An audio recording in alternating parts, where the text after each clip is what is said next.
আর একটা বিষয় আপনাদের কাছে পরিষ্কার বলছি যে এখানে যে বারবার আপনারা একটা কথা প্রকাশ করতেছেন জামাতের নেতৃত্ব ইসলামী জোট বা সমমনা দল, এটা কিন্তু না। আমরা কিন্তু আসলে নির্বাচনী একটা সমঝোতার ব্যাপারে আমরা কিন্তু এই দেশের এবং জাতির কল্যাণের জন্য আমরা ইস্যু ভিত্তিক আমরা কার্যক্রম পরিচালনা করতেছি। এরা জামাতের নেতৃত্বে ইসলামী দলগুলো বা অন্যান্য দলগুলো আমরা একত্রিত হয়ে কাজ করছি বা আমরা জোটবদ্ধ হচ্ছি, এই ব্যাপারটা কিন্তু ওইভাবে আপনারা প্রচার করবেন না। আমরা নির্বাচনী একটা সমঝোতার জন্য আমরা একাকার হয়ে কাজ করতেছি। ধন্যবাদ। এখানে জামাতের সাথে কোনো জোটের প্রশ্নই তো আসে না। আচ্ছা, আপনারা বলেন কেন? বলে দেন। এবার কোন ধরনের জোর কারোর সাথে গঠন করছি না। আমরা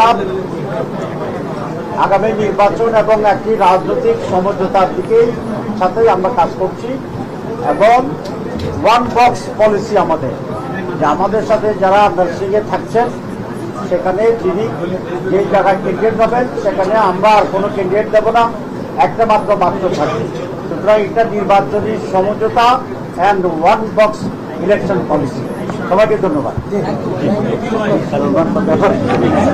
ভালো হয়েছে, কথাটা ভালো হয়েছে।